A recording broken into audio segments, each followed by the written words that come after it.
नमस्कार बच्चों, चलिए हम लेकर आ गए हैं नर्सिंग के ओबीजी क्वेश्चंस थ्योरी बेस में जो रखा गया है। और अभी जो बच्चे नर्सिंग ऑफिसर एग्ज़ाम के जो प्रिपरेशन कर रहे हैं, आप उनके लिए ये बेस्ट क्लास रखी गई है और जो कि थ्योरी बेस्ड क्वेश्चन रखे गए हैं। और इसके अंदर आपको एमसीक्यू जो बनने वाले क्वेश्चन है वो भी बताए जाएंगे कि इनसे क्या क्या बनते हैं क्वेश्चंस। आप इसको वॉच करिए, देखिए और ज़्यादा से ज़्यादा बच्चों को शेयर करिए, लाइक करिए।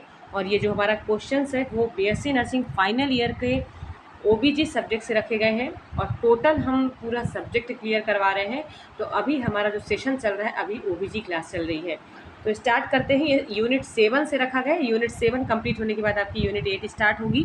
देन उसके बाद पूरा सिलेबस कवर किया जाएगा आपका इस चैनल के माध्यम से।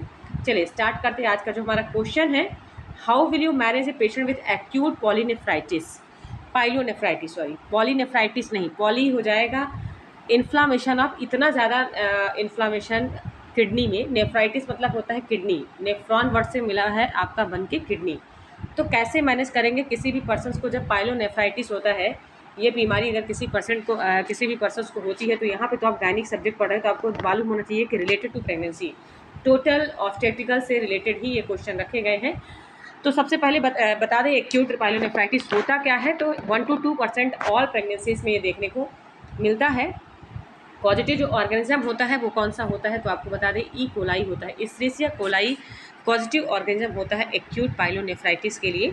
और bacteria in early pregnancy predisposing factor, the onset acute usually appear 16 week की प्रेगनेंसी में बताया जा रहा है कि बैक्टीरिया क्या होता है यूरिया के अंदर अर्ली प्रेगनेंसी में प्रेजेंट हो जाता है। और involvement of the bilateral but unilateral, it is a frequent right side. बताया जा रहा है कि इसमें केवल इन्वॉल्वमेंट ज़्यादातर देखा जाता है कि एक ही किडनी इसमें पुअर फंक्शंस होता है इसका। Unilateral, most of the unilateral होता है। और बताया जा रहा है कि कभी कभी क्या होता है बाईलैटरल, मतलब दोनों ही किडनी का फंक्शन क्या होता है, इन्वॉल्व होता है, जो एक्यूट पाइलोनेफ्राइटिस देखने को मिलता है। अब साइनम सिम्टम क्या देखने को मिलेगा बताया जा रहा है इसमें। Acute aching pain over the loins of 10 radiating to the groin, groin वाले एरिया में थोड़ा सा एक्यूट पेन बना रहेगा, फीवर रहेगा और एनरोक्सिया रहेगा, भूख नहीं लगेगी मरीज को। फ्रीक्वेंट मेक्चुरेशन होगा, डिस्यूरिया होगा, पेनफुल यूरिनेशन होगा, फ्लश फेस एंड ड्राई टंग होगा, यूरिन में अपीयर क्लाउडी। इन्वेस्टिगेशन क्या क्या करेंगे देखिए, तो एग्जामिन करेंगे यूरिन का, एसिड रिएक्शन दिखेगा और फिशी स्मेल आएगा, ठीक है। हाई स्पेसिफिक ग्रेविटी होगा यूरिन का, स्लाइड प्रोटीन प्रेजेंट होगा, प्लेंटी पस सेल आरबीसी प्रेजेंट हो सकते हैं। यूट्राइन कल्चर करेंगे, सेंसिटिविटी टेस्ट करेंगे, ब्लड टेस्ट करेंगे। ब्लड टेस्ट क्यों किया जाता है? ताकि पता चले कि ल्यूकोसाइड, ब्लड यूरिया, नाइट्रोजन और क्रिएटिनिन का लेवल किस तरह डैमेज है, क्या रीनल पैरेन्काइमा, जो रीनल पैरेन्काइमा सेल होती है क्या वो डैमेज हो चुकी हैं। तो ब्लड टेस्ट इसके लिए किया जाता है। इफेक्ट ऑन प्रेगनेंसी, इसके बाद हम क्या देखते हैं, प्रेगनेंसी का इफेक्ट देखते हैं। देयर में भी इंक्रीज, प्रेगनेंसी में क्या क्या इसका प्रभाव पड़ता है, तो ये इंक्रीज करता है फ्यूटल लॉस, या तो अबॉर्शन होने के चांसेस होते हैं, इंट्रा यूट्राइन फीटल डेथ होने के कॉज होते हैं, हाइपरपायरेक्सिया फीवर बना रहता है और बर्थ वेट बेबी का क्या होता है, लो होता है। ट्रीटमेंट और मैनेजमेंट क्या करेंगे देखिए, तो ट्रीटमेंट बताया जा रहा है कि अगर किसी भी फीमेल को एक्यूट पाइलोनेफ्राइटिस अगर होता है, किडनी में अगर माइनर रूप से अगर इन्फेक्शन होता है, पाइलोनेफ्राइटिस अगर देखने को मिलता है, तो ट्रीटमेंट सबसे पहले हम क्या करेंगे, यूरिनरी ट्रैक्ट इन्फेक्शन को ट्रीट करेंगे, एंटीनेटल विजिट करेंगे। उसके बाद पॉजिटिव अगर आता है नाइट्रोफोनेशन 50 mg थ्राइस डेली, इसको क्या करना है, नाइट्रोफ्यूनेशन का ड्रग्स देना है, एम्पेंसिलिन देना है 250 mg 6 आवरली फॉर 2 वीक के लिए देना है, 6 घंटे, मतलब दिन में आपको 2 बार इसको लेना है। और यूरिन टेस्ट करवाना है 4 week. Women should be advise to pass urine frequently. और क्यूरेटिव मैनेजमेंट क्या क्या करेंगे, तो admission the hospital, adequate rest, diet plan करके देंगे उसको, प्लेंटी फ्लूइड देंगे, clean catch midstream urine stent for culture, sensitivity test करेंगे, एंटी माइक्रोबियल थेरेपी स्टार्ट करेंगे। तो ये तो होता है क्यूरेटिव मैनेजमेंट करना। देखो प्रिवेंटिव मतलब होता है कैसे उसको प्रिवेंट करेंगे और कैसे हम उसको क्योर करेंगे, वेल करेंगे, वो होता है क्यूरेटिव मैनेजमेंट। क्यूरेटिव में होता है आपका इन्वायरमेंटल चेंज करना, हाइजीन को मेंटेन करना, डाइट प्लान करना, ये सारे किस में आएंगे आपके, क्यूरेटिव, मतलब टोटली क्योर करना।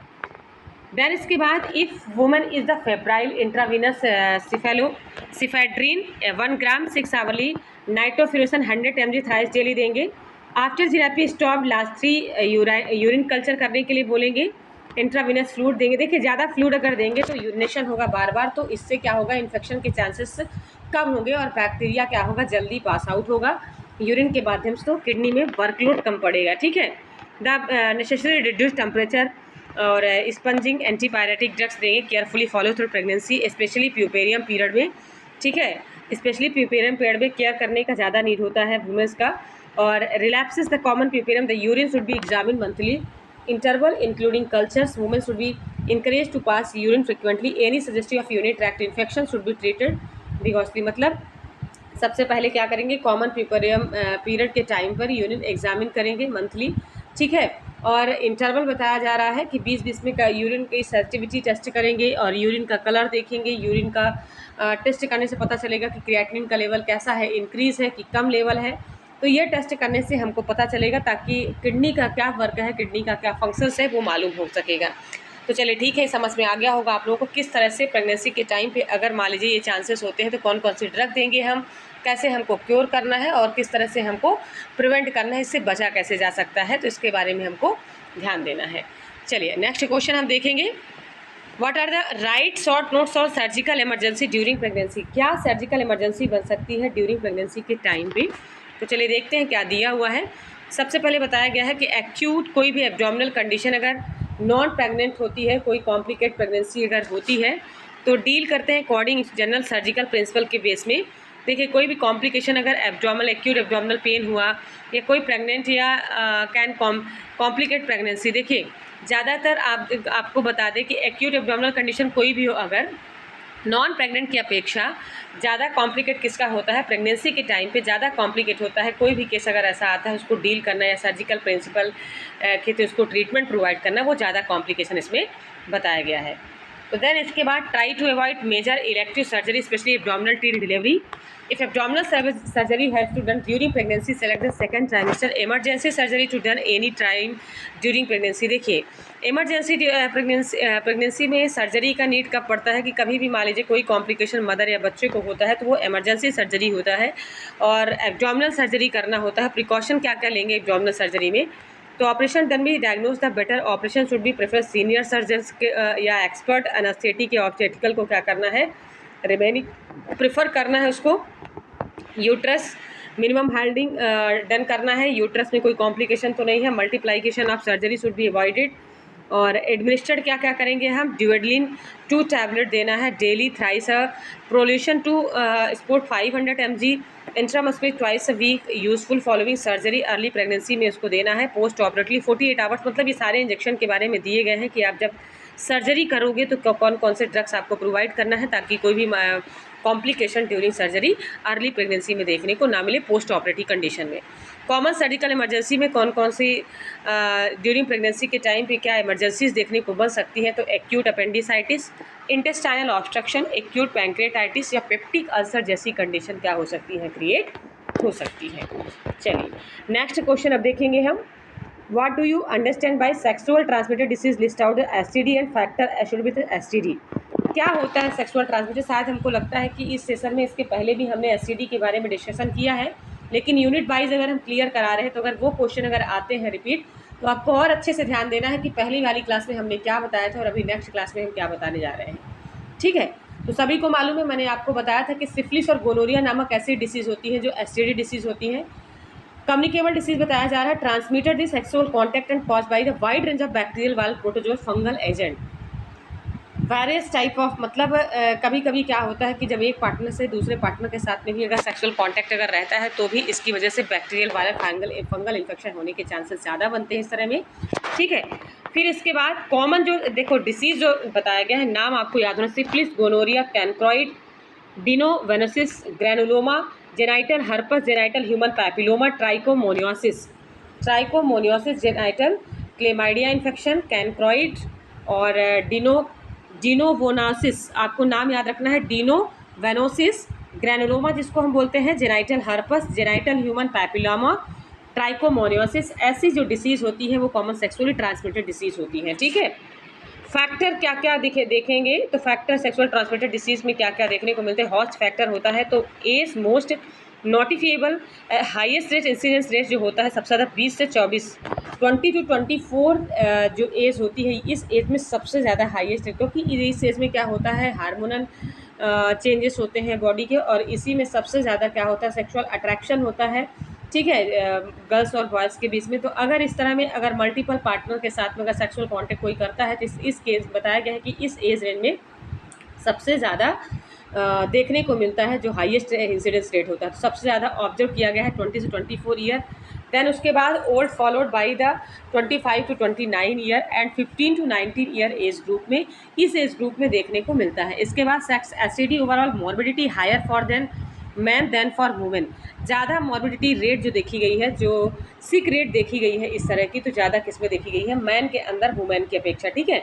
But the morbidity cause by infection general more severe in women, for example pelvic inflammatory disease. लेकिन जो मोर्बिडिटी कॉज करने का जो है, इन्फेक्शन को कॉज करने का ज़्यादा जो केसेस है किसके थ्रू होता है, वुमेन्स के थ्रू होता है, क्योंकि पेल्विक इन्फ्लामेटरी डिसीज़ होने के कारण वुमेन से इन्फेक्शन होने के चांसेस ज़्यादा होते हैं।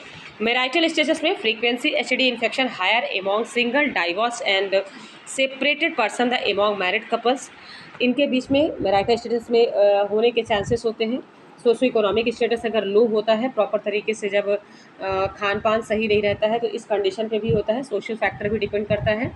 और प्रोस्टिट्यूशन मेजर फैक्टर इस पर prostitution act reservoir infection, prostitution की वजह से भी क्या होता है कि सबसे ज़्यादा इस पर प्रोस्टिट्यूट रिजर्वायर इन्फेक्शन को कॉज करते हैं। ठीक है, मतलब इन्फेक्शन को कैरी करने का काम करते हैं। ब्रोकन होम्स, घर अगर ब्रेकडाउन रहते हैं तो भी कंडीशन, जैसे कि घर अगर हैं या मान लीजिए पार्टनर की अगर डेथ हो जाती है, तो फिर वुमेन्स किसी और के साथ में, या मेंस या मतलब हस्बैंड वाइफ के बीच में किसी की डेथ हो जाए तो किसी अन्य पर्सन के साथ में सेक्सुअल रिलेशनशिप बनाना, ब्रोकन होम्स की वजह से भी क्या होता है, ये कंडीशन होने के चांसेस होते हैं। Then sexual disharmony, married peoples stay in relation divorce and separated person are often victim of STD. Married couple मान लीजिए कि अगर वो साथ में नहीं रह रहे हैं या कुछ ऐसा कॉम्प्लिकेशन या डाइवोर्स का कंडीशन चल रहा है, तो इसकी वजह से भी क्या होता है, दूसरे पार्टनर के साथ में अट्रैक्शन की वजह से अगर उसको एसटीडी ऐसा इन्फेक्शन है तो उसको भी होने के चांसेस होते हैं। Easy money, most of the developed word prostitution, अभी जो प्रोस्टिट्यूशन वर्ड आया आपने देखा होगा, जो व्यवसाय होता है इसका, ठीक है, सेक्सुअल जो व्यवसाय होता है, आपने सुना होगा कि जो कोठी वगैरह में ऐसे वर्क होते हैं, आपने मूवी वगैरह में देखा होगा, तो वो होता है प्रोस्टिट्यूशन। तो जैसे कि मान लीजिए कोई बहुत पुअर, तो कोठे में जो काम करता है, ठीक है, कोठे में जो जाके काम करता है, ऐसा अगर सेक्सुअल व्यवसाय करता है, उसका एक जरिया बन जाता है कि मतलब उसी से पैसे कमाना है। तो इजी मनी के लिए भी लोग क्या करते हैं, प्रोस्टिट्यूशन करते हैं, सिंपल रिलेशन बनाते हैं, जिससे उनकी पॉवर्टी क्या होती है, कम होती है, और अर्निंग मनी भी हो जाती है ईजिली रूप से। तो इसकी वजह से भी सेक्सुअल ट्रांसमिटेड डिसीज़ होने के चांसेस रहते हैं। Emotional maturity, stress social factor acquire study, ज़्यादा इमोशनल मैच्योरिटी, अगर इमोशन ज़्यादा अगर मैच्योर होते हैं या ज़्यादा स्ट्रेस बना रहता है, इसकी वजह से भी होता है। अन्य पार्टनर के साथ में अर्बनाइजेशन और इंडस्ट्रियलाइजेशन की वजह से भी होता है, किस एरिया में कैसे लोग हैं या कैसे मतलब वहाँ का इन्वायरमेंट है, इसका भी बहुत इफेक्ट पड़ता है। सोशल डिसरप्शन, मैंने आपको बताया कि सोसाइटी में अगर डिसरप्ट रहता है कोई पर्सन, मान लीजिए कि डिसॉस्टर हो गया या किसी का लॉस हो गया, तो इस तरह से इन्फेक्शन होने के चांसेस होते हैं, एसटीडी स्प्रेड होता है। और international travel is as import as well spot infection role in the transmitted of STD. Example मान लीजिए कि कोई इंटरनेशनल अपने नेशन से लेकर इंटरनेशनल चला जाता है, ठीक है, वहाँ पे जॉब कर रहा, वर्क कर रहा है, लेकिन मोस्ट ऑफ द वहाँ पे एड्स, गोनोरिया, ऐसी डिसीज अगर है वर्ल्ड पे, तो फिर मान लीजिए कोई भी पर्सन अगर उसके साथ में अगर ऐसा रिलेशन बनाता है तो उसको भी एसटीडी होने के चांसेस रहते हैं। Then changing behaviour partner patterns, behaviour अगर पैटर्न अगर चेंज हुआ, जैसे मॉडर्न सोसाइटी हुई तो रिलैक्शन, मोरल कल्चर, वैल्यूज, सारी चीज़ें चेंज हुई। लोग अब अदर कास्ट में भी अभी मैरिज कर रहे हैं, इंटर कास्ट भी मैरिज कर रहे हैं, मतलब सोसाइटी का बहुत बड़ा इफेक्ट पड़ता है कि जिस तरह से मान लीजिए लोगों का बिहेवियर चेंज होता है, मॉडर्न सोसाइटी बनती है, उसी अकॉर्डिंग क्या होते हैं, पर्सन उन चीज़ों को फॉलो करते चले जाते हैं। तो इससे क्या होता है कि अगर मान लीजिए कभी एसटीडी अगर किसी को है उनके बीच में, तो फिर नेक्स्ट पर्सन को भी होने के चांसेस रहते हैं। Then social stigma, social stigma attaches of the account of non-detection of case, not disclosing the sources of contact, dropping out for before treatment is complete, going to quack for treatment and self treatment. social stigma attach, सबसे ज़्यादा social stigma का भी effect होता है, किसी भी person के साथ में क्लोज नहीं होना, ठीक है, डिस्क्लोज रहना, और सेल्फ से ही अपना वर्क करना, और ऐसा सेल्फ ट्रीटमेंट लेना, तो इस तरह से भी एसटीडी या नॉन डिटेक्ट केस होता है ये एक प्रकार का। तो इसमें भी एसटीडी देखने को चांसेस मिलते हैं, ठीक है। तो समझ में आ गया होगा आपको कि एसटीडी होता क्या है और किन किन वजह से एसटीडी होने के ज़्यादा चांसेस बनते हैं। अब इसके बारे में बताया गया है, डिफाइन एसटीडी और explain the role of nurse in the prevention and control of STD. STD होता क्या है और कैसे हम उसको प्रिवेंट करेंगे। तो आपको हम बता दें कि sexually transmitted disease are group of communicable disease transmitted predominantly by sexual contact and cause by the wide range of bacterial, viral, protozoal and fungal agent. अब इसके पहले मैंने आपको बताया कि बैक्टीरिया की वजह से भी होगा, वायरस की वजह से, प्रोटोजोअल और फंगल इन्फेक्शन की वजह से भी क्या होता है, एसटीडी कॉज होता है। ठीक है, अब नर्सेस का रोल क्या होता है, एम ऑफ कंट्रोल। सबसे पहले तो उनका एम होना चाहिए कि इन्फेक्शन कैसा है, पर्सन्स का हेल्थ कैसा है, इल है, बीमार है तो उसको प्रिवेंट करना है। प्राइमरी सबसे पहला फोकस होना चाहिए इन्फेक्शन को प्रिवेंट करना। सेकेंडरी जो फोकस होता है ये मिनिमाइजिंग करना है एडवर्स हेल्थ इफेक्ट अथवा इन्फेक्शन को मिनिमाइज करके। 2 केसेस में केस डिटेक्ट करना है। सबसे पहले तो केस डिटेक्ट करेंगे, essential part of only any control programme या methods of early detection STD control programme. Screening test करवाएंगे, screening test healthy volunteer general population early detection of disease. और स्क्रीनिंग टेस्ट में स्पेशल ग्रुप जैसे कि pregnant women, blood donor, industrial worker, army, police, refugee, prostitute, convict, restaurant and hotel staff. तो case सबसे पहले तो हमको केस डिटेक्ट करना है, देन इसके बाद क्या करना है, स्क्रीनिंग टेस्ट करवाना है, कॉन्ट्रैक्ट ट्रेसिंग करना है आपको कि इसके कांटेक्ट में और कोई पर्सन तो नहीं आया है सेक्सुअल पार्टनर और कौन है, डायग्नोज करना है आपको, पेशेंट को आइडेंटिफाई करना है, लोकेट करना है, इन्वेस्टिगेट करना है, देन उसके बाद उसको क्या करना है, ट्रीटमेंट प्रोवाइड करना है। ताकि इससे क्या होगा कि अगर हम ट्रेसिंग कॉन्टैक्ट को ट्रेसिंग करेंगे तो हम इन्फेक्शन को कंट्रोल कर सकते हैं, इन्फेक्शन को फैलने से हम रोक सकते हैं। देन इसके बाद क्लस्टर टेस्टिंग करेंगे। क्लस्टर टेस्टिंग में क्या किया जाता है, पेशेंट से पूछा जाता है उसका नाम, पर्सन्स का नाम और who move the some socio sexual environment के बारे में किया, मतलब कहाँ कहाँ आपने मूव किया, ठीक है, कितने पर्सन, मतलब क्लस्टर होता है ग्रुप ऑफ पर्सन, कितने पर्सन के साथ में आपका रिलेशन था, तो दिस पर्सन स्क्रीन टेस्ट करेंगे, ब्लड टेस्ट करेंगे, case holding and treatment, adequate treatment करेंगे पेशेंट्स का, contact manage, ACD control, tendency part of. देखिए ये सारे जितने भी पॉइंट हैं ये स्पेसिफिक फोकस रखा गया एसटीडी को किस प्रकार से हमको प्रिवेंट करना है, उसको रोका कैसे जा सकता है, ये सारे पॉइंट इसीलिए रीड आउट कर रहे हैं अभी। ठीक है, देन इसके बाद हम एपिडेमियोलॉजिकल ट्रीटमेंट करेंगे, एडमिनिस्टर्ड करेंगे, फुली थेराप्यूटिक ट्रीटमेंट हमको प्रोवाइड करना है एसटीडी पर्सन्स का, लेबोरेटरी टेस्ट करवाएंगे और वेंडरोलॉजिकल एग्जामिनेशन करवाएंगे, ट्रेसिंग करेंगे ताकि कांटेक्ट में आ सके कि इसके कांटेक्ट में और कौन कौन पर्सन थे जिससे उसको भी सेक्सुअल एसटीडी डिसीज़ होने के चांसेस होंगे। तो उनको भी क्या करना है, ऐसे केसेस को डिटेक्ट करना है ताकि नेक्स्ट पर्सन को सोसाइटी में किसी को फैल ना सके। देन इसके बाद पर्सनल प्रोफिलैक्सिस, कॉन्ट्रासेप्टिव मेथड्स के लिए बोलेंगे, mechanical barrier such as the condom, diaphragm can be recommended. Personal prophylaxis STD barrier methods use करना है एसटीडी के लिए। अगर ऐसा केसेस अगर देखने को तो कैसे आप इसको मिनिमाइज़ कर सकते हो, उसके रिस्क को कम कैसे कर सकते हो, तो आपको सबसे पहले कॉन्ट्रासेप्टिव मेथड्स के बारे में बताना है। वैक्सीन का अवेलेबल है, हेपेटाइटिस बी की वैक्सीन लगवाने के लिए एडवाइस देना है, हेल्थ एजुकेशन प्रोवाइड करना है, स्पेसिफिक जो प्रोटेक्शन होता है सबसे पहले आपको किसी भी, यहाँ तो भी एसटीडी की बात चली, आप कोई भी डिसीज़ के बारे में अगर सोसाइटी में लोगों को इम्प्रूव करना चाहते हो, सबसे पहले आपको हेल्थ एजुकेशन उससे रिलेटेड देना होगा। तो हेल्थ एजुकेशन आपको देना है, integral part of STD control programme. The principles aim of educational intervention to is help individual alter their behavior of effort to avoid STD, that is minimise disease acquisition and transmission. तो health education के through हम क्या कर सकते हैं, STD को control कर सकते हैं। एसटीडी कंट्रोल प्रोग्राम चला के पब्लिक को अवेयर कर सकते हैं, लोगों को इसके प्रिंसिपल्स के बारे में एजुकेट करना है, गाइड करना है कि कैसे आप अपने बिहेवियर को चेंज करके कैसे आप वर्क करो, आप डिसीज़ को कैसे मिनिमाइज़ कर सकते हो, कैसे इसको ट्रांसमिट होने से या फैलने से कैसे रोक सकते हो, ये सारी चीज़ें आपको क्या करना है, हेल्थ एजुकेशन के थ्रू गाइड करना है पब्लिक को। चलिए नेक्स्ट क्वेश्चन अब हम देखेंगे। आज देखिए आपका इसी से रिलेटेड क्वेश्चन है, आपका सेक्सुअली ट्रांसमिटेड डिसीज़। अब हमारा नेक्स्ट क्वेश्चन है डिफाइन एड्स। एड्स क्या होता है, इसका फुल फॉर्म बता दें, एक्यूट इम्यूनोडिफिशियंसी सिंड्रोम। तो सॉरी एक्यूट नहीं, एक्वायर्ड, एक्यूट नहीं होता एड्स का, एक्वायर्ड इम्यूनोडिफिशियंसी सिंड्रोम इसका फुल फॉर्म होता है। तो define AIDS, what are the nurses role diagnosis and management of HIV infected pregnant women, या write short note on AIDS in pregnant women. तो यहाँ पे देखिए एक नॉर्मल एड्स होता है जो कि नॉन प्रेग्नेंट वुमेन होती है उनको भी होते हैं या मैन को भी होते हैं, लेकिन यहाँ पे हम पढ़ रहे हैं, हमारा जो सब्जेक्ट है जिसके बारे में अभी रीड आउट कर रहे हैं वो हमारा ओबीजी सब्जेक्ट से लिया गया है, ठीक है, गायनिक सब्जेक्ट से लिया गया है। तो अगर हम उसको रीड आउट कर रहे हैं तो वो हमारा टोटल जो टॉपिक है किससे रिलेटेड होगा, गायनिक से ही होगा। तो आपको बता दें कि जो एड्स है हम किसके बारे में पढ़ रहे हैं, प्रेग्नेंट वुमेन के लिए। तो acquired immunodeficiency syndrome cause by the human immuno virus, आपको एचआईवी वायरस के थ्रू क्या होता है, ये डिसीज फैलता है। Group of retrovirus, HIV first, HIV second. अभी हम पढ़ेंगे diagnose HIV infection. Serological viral culture किया जाता है ताकि डीएनए और RNA using polymerase chain reaction PCR serological test किया जाता है एचआईवी इन्फेक्शन को डायग्नोज करने के लिए। ये टेस्ट बताए गए हैं, ठीक है, आपको हम बता दें ये टेस्ट है। देन इसके बाद एलिजा टेस्ट हो गया। एलिजा टेस्ट जो होता है enzyme linked immunosorbent assay high sensitivity test होता है, जिसमें हम एंटीबॉडीज़ का पता करते हैं कि एचआईवी वायरस का जो एंटीबॉडीज़ है वो कौन सा एंटीबॉडीज़ है, ठीक है। वेस्टर्न ब्लॉट टेस्ट करते हैं जिसमें से ग्रेटर स्पेसिफिक ऑफ एचआईवी का स्पेसिफिक स्पेसिफिसिटी रेट जो होता है वो पता चलता है वेस्टर्न ब्लॉट टेस्ट के थ्रू। और कन्फर्मेटिव टेस्ट होता है। आपको हम बता दें कि इसमें जो एमसीक्यू बनता है तो इसमें पूछा जाता है कि एड्स का जो कन्फर्मेटिव टेस्ट होता है वो अगर आंसर आएगा तो वो आपका वेस्टर्न ब्लॉट टेस्ट होता है। ये यहाँ से बनने वाला जो एमसीक्यू है आपको ध्यान रखना है। कन्फर्मेटिव टेस्ट जो होता है एंटीबॉडीज़ को कन्फर्म करने वाला जो टेस्ट होता है कि मतलब श्योर है कि इसको एचआईवी इन्फेक्शन ही है, तो वो होता है वेस्टर्न ब्लॉट टेस्ट।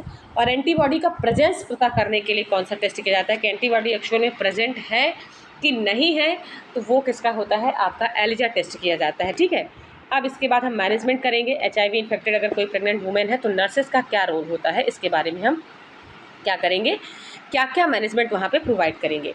तो all patients should be offered voluntary serological testing for the HIV infection. सभी पेशेंट्स का हमको क्या करना है, वॉलेंट्री सीरोलॉजिकल टेस्ट करना है एचआईवी इन्फेक्शन अगर किसी भी वुमेन्स को है। Sero positive cases additional investigation करना है। एचआईवी टेस्ट के लिए हस्बैंड का स्पेसिफिक रूप से सीरोलॉजिकल टेस्ट करवाना है। काउंसलिंग देना है, risk of for the HIV infection कैसे बच्चे को ट्रांसमिट हो सकता है उसके बारे में उसको काउंसिल करना है। और प्रेगनेंसी को टर्मिनेट करने का कंडीशन अगर होता है तो इसके लिए भी ऑफर करना है, आपको मदर्स को बताना है। ट्यूबरकुलिन टेस्ट करना है ताकि पॉजिटिव टेस्ट एक्सरे के थ्रू परफॉर्म हो। और chest x-ray negative chemo prophylaxis test isoniazid 300 mg orally daily उसको क्या करना है हमको प्रोवाइड करना है ताकि एचआईवी इन्फेक्शन को प्रिवेंट किया जा सके।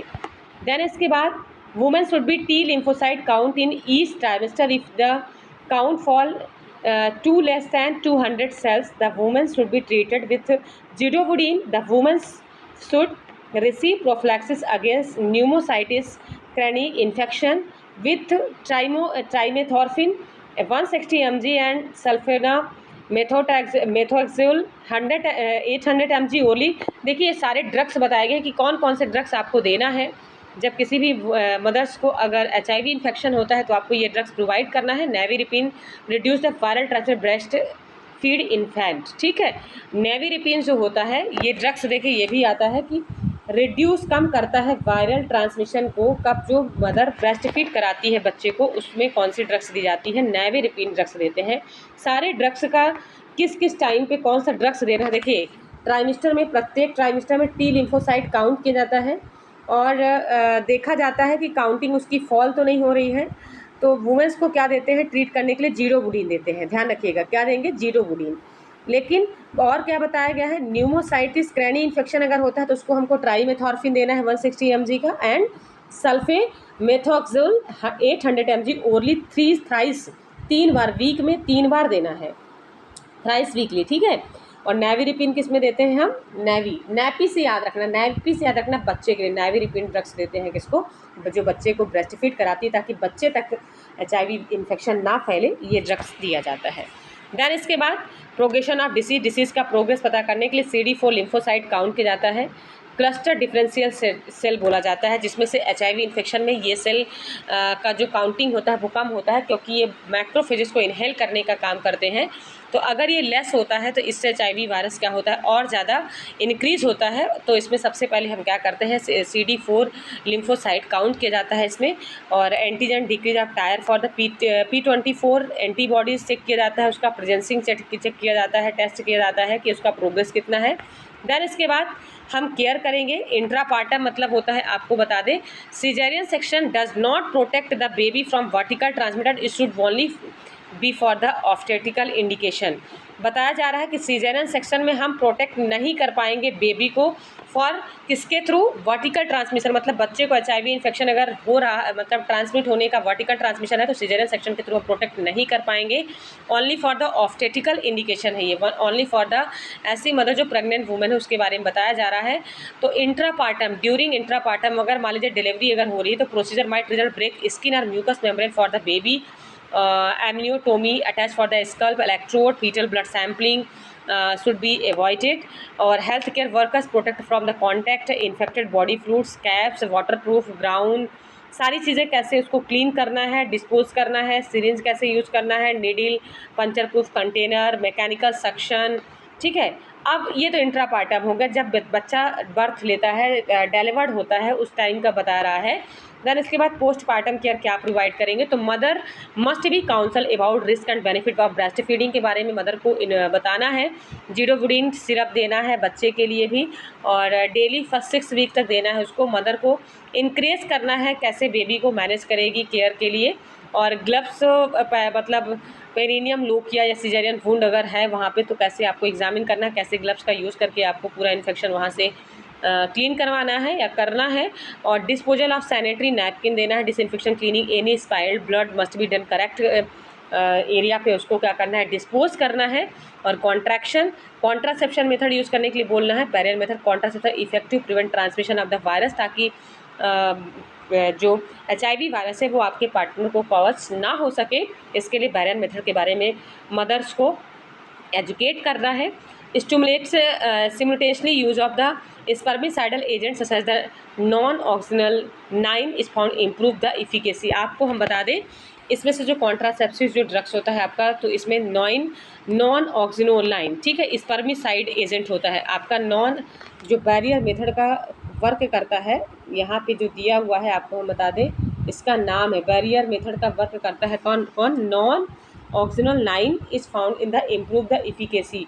स्पर्म को क्या करता है कि ये किल कर देता है, स्पर्मिसाइडल का वर्क करता है आपका 9 ऑक्सिनल, जिसको इसको नाम से बोलते हैं, ठीक है। तो ये आप जाके उसमें देखना कि नॉन ऑक्सिनोल 9 होता क्या, इसको हमको कमेंट्स करके आप ज़रूर बताइए। क्योंकि देखिए अगर आप इसको बताएंगे नहीं, आप इसको क्योंकि हम अगर टोटली आपको बता देंगे, आप इस पर कोई भी अगर वर्क नहीं करेंगे तो फिर देखिए जो बनने वाले इसमें MCQ है तो वो आपको याद नहीं रहेगा। तो आप इसको कमेंट्स करके हमको ज़रूर बताइए कि इसका अदर नाम क्या है 9 नॉक्सिनोल का, जो कि स्पर्मिसाइडल का इसका फंक्शंस होता है, इसका अदर नाम क्या है, ये हमको आप कमेंट्स बॉक्स में बताइए। धन्यवाद। चलिए एक नए नेक्स्ट सेशन के साथ में हम फिर से लेके आएंगे OBG के थ्योरी क्वेश्चंस। और जिन बच्चों को अगर प्रॉब्लम हो रही, जो बच्चे गवर्नमेंट जॉब की तैयारी कर रहे हैं, वो इस क्लास को ज़रूर वॉच करें, ज़रूर देखें और ज़्यादा से ज़्यादा बच्चों को शेयर करें। धन्यवाद।